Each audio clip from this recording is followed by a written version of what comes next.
తాకట్టులో ఉన్న బంగారాన్ని విడిపించి ఆ రోజు ఆన్లైన్ రేటుకే మేము కొంటాం. Sharma gold company.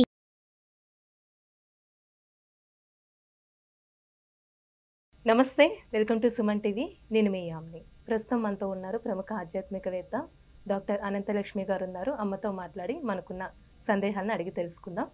నమస్తే అమ్మ. నమస్తే అమ్మా. అమ్మ, కొన్ని ప్రత్యేకమైన రోజుల్లో కొంతమంది బంగారం అనేది కొనుగోలు చేస్తూ ఉంటారమ్మా. ఎక్కువగా జనాలు వచ్చేసి అక్షయ తృతీయ రోజు. ఆ రోజు కొనడం వల్ల ఏమైనా బంగారం డబుల్ అవుతుందా, లేకపోతే అదొక రూల్ అమ్మ కొనాల్సింది? నాకు తెలిసినంత వరకు ఆ రోజు బంగారం కొనాలి అన్నటువంటి మాట ధర్మశాస్త్రాల్లో ఎక్కడా లేదు. పైగా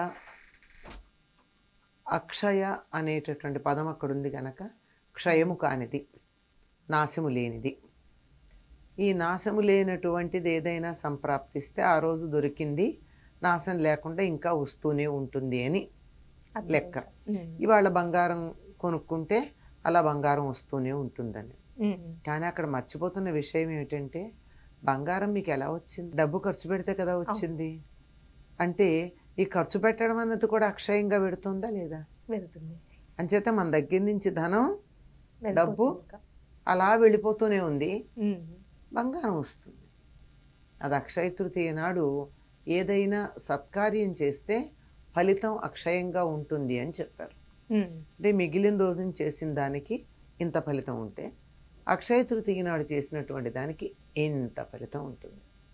ఒకవేళ మనకి అనుకోకుండా బంగారం ఎవరైనా ఇచ్చినట్టయితే, మనకు అనుకోకుండా బంగారం లభించినట్టయితే, అది ఎప్పుడో రావాల్సింది రాక రాక ఆనాడు వచ్చినట్టయితే అదేమన్నా అక్షయంగా ఉండే అవకాశం ఉంది తప్ప, బంగారం కొంటే అక్షయ తృతీయ నాడు అలా అక్షయంగా బంగారం వస్తుంది అని చెప్పలేం. ఒకవేళ వచ్చినా అంత డబ్బు ఖర్చే అవుతుంది. కానీ అక్షయ తృతీయ నాడు ఏం చేయాలని చెప్పబడిందంటే, వేసవికాలం వస్తుంది కనుక చక్కగా గొడుగు, తెల్లని వస్త్రాలు, చెప్పులు, ప్రప ఇవి దానం చేయాలి. ప్రప అంటే చలివేంద్రం అంటారు. చలివేంద్రం తెలుసా? చలివేంద్రం అంటే చల్లని నీళ్లు పెట్టి ఉచితంగా అందరికీ నీళ్ళు ఇచ్చేది. ఇవి చెయ్యాలి. ఎందుకంటే ఇవన్నీ మనకి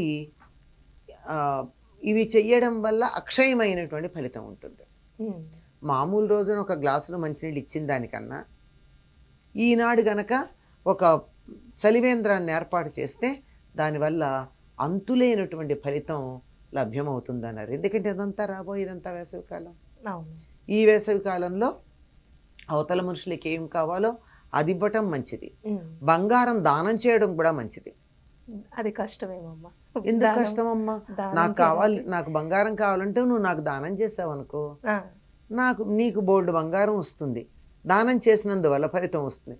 మామూలు అప్పుడు ఇంత ఒక గ్రాము బంగారం దానం చేస్తే ఎంత ఫలితం వస్తుందో, ఇవాళ 1 గ్రాము బంగారం దానం చేస్తే అక్షయమైన ఫలితం వస్తుంది.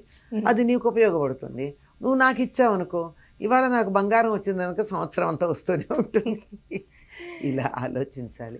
కానీ ఆనాడు చేయవలసింది మాత్రం ఇదమ్మా.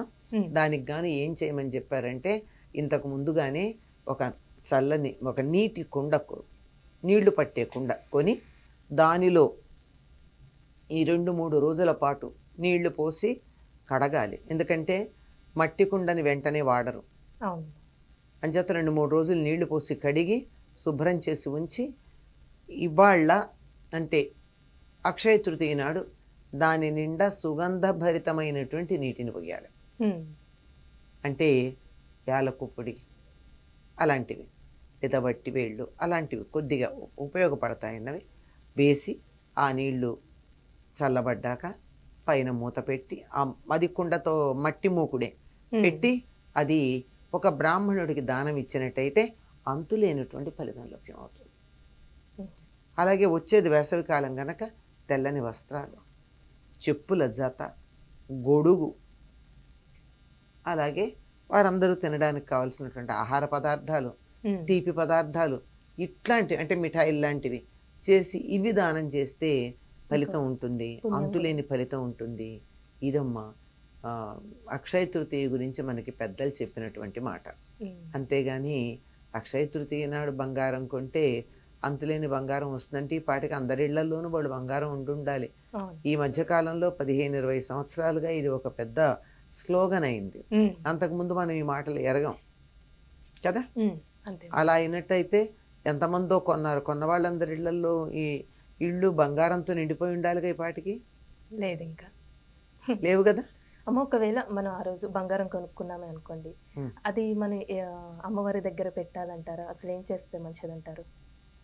అంటే మీకు ఏదన్నా అవసరం ఉండి తర్వాత పెళ్ళిళ్ళు ఉండి ఇంకేదో అవసరం ఉండి కొంటే కొనుక్కోవాలి, కానీ ఇవాళ కొన్నందువల్ల అక్షయంగా బంగారం వస్తూ ఉంటుందని మాత్రం అదే కొంచెం అనుకోక్కర్లేదు.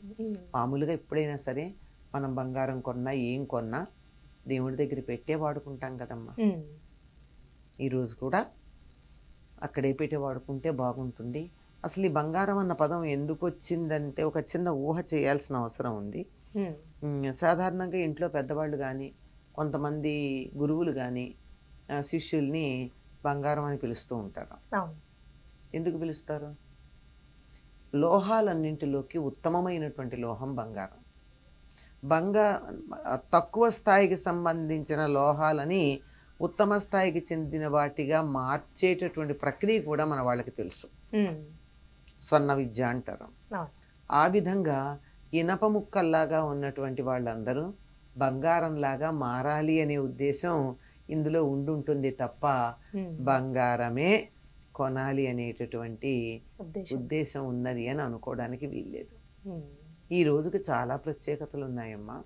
బంగారం కొనడం గురించే మనం మాట్లాడుతున్నాం. ఇంకేమున్నాయమ్మా ప్రత్యేకతలు?